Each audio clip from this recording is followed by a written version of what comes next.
Alright, in this video we'll see how to create a maintenance mode plugin. So what do I mean by that? Since I'm logged in, I can able to see the dashboard. If I'm not logged in, this is how you will see the actual website. It would show a message saying that it's in maintenance mode and a subtext saying that we are doing a maintenance, and on if suppose the user visits, each time the user visits, this counter gets incremented. And suppose another user comes and visit your website, and the visitor count would get incremented by 1.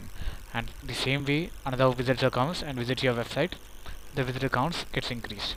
So we have a separate setting page for that. We have linked it to the settings menu, and it's the sub menu which is maintenance mode. Once you click on it, you'll see the settings page. We have the drop down either on or off, and then we have a custom message, and we are able to select the color of the background whichever suits us. If we click on save setting and refresh as another user, you'll see the background gets changed. So this is very simple plugin. We have not get into much on the CSS level, just the plugin functions, and these settings get saved in the WP option table. As you see, WP option, and the values are stored in the key and value pair. So this is on, you can see on and off, and the custom message and the background color for the maintenance page. Cool. Let's get into the code.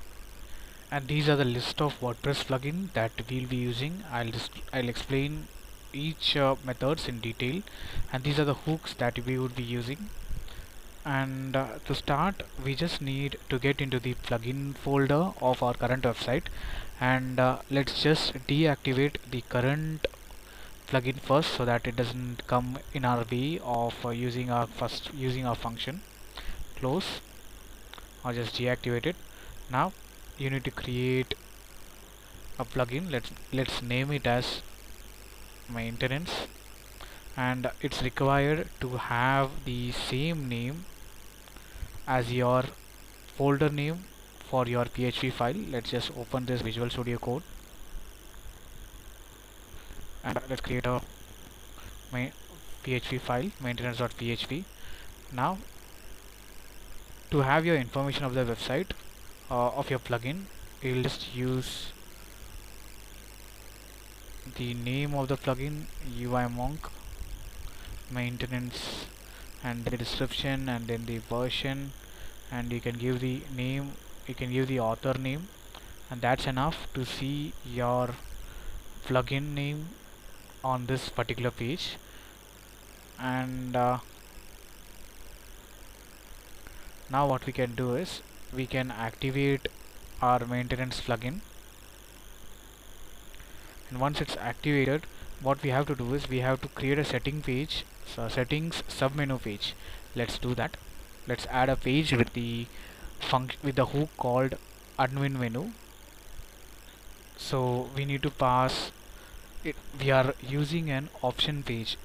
This option page method allows you to create a submenu on the settings page. Previously we have used add menu and add submenu. Now this is the new function, which is add option page. So this is the page title, this is going to be the h1, this is the capabilities for the author or the admin. It's for the manage option. The option is nothing but we can make use of our option table.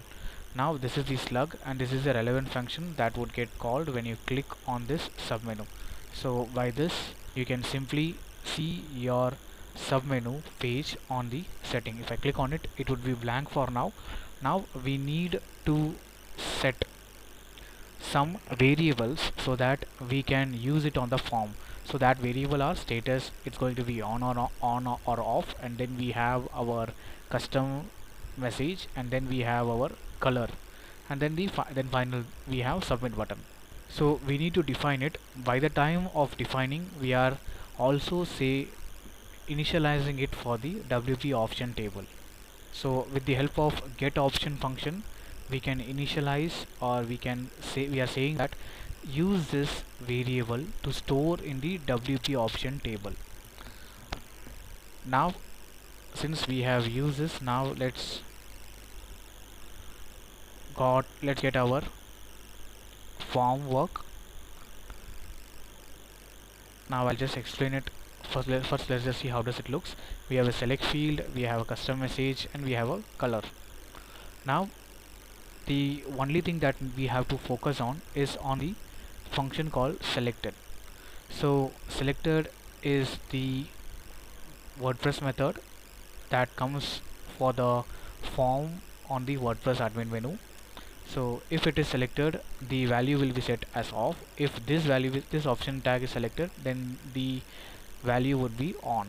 So that's the intro, and then we have our text area, and then we have our input type color, and then we have our submit button. Once you click on this submit, these data would get stored into the WP option table.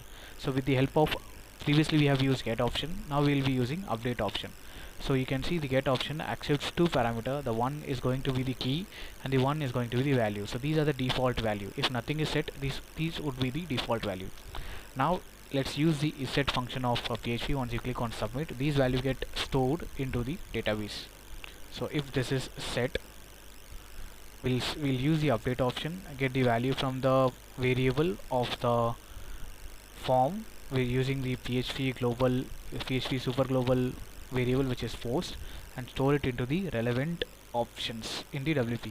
Once you click on it, it would get saved. Now it's time to test it.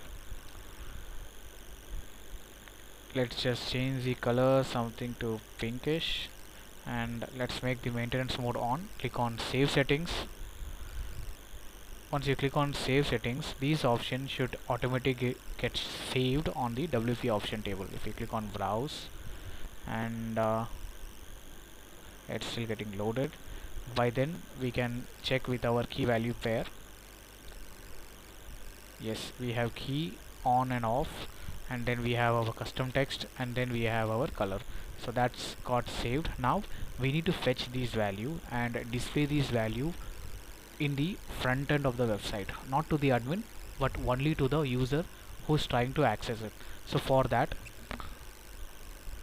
we need to create a page. So before creating a page, or we won't be creating a page, we will be creating a error message, a soft error message, with the help of WordPress function, which is wp_die, and we have to attach it with something. So in that case, the hook called template parts come. So template part is applied whenever there is a page is about to get shown to the user. So in that case, we'll use the template part function. It's not the function, it's the hook. It's called template redirect. So whenever you are about to see a page, this hook would be called, and the relevant, now we need to check whether the user is actually an admin or not with the help of the function called current user can. If current user can manage option, then return this then exit this function. If the current user cannot, is not an admin, in another word, you can proceed with the function which I'll be displaying below. So we need to get the options, we need to get the key value pair from the WP option. For that, use the same function as we have used in the form before displaying it on the page.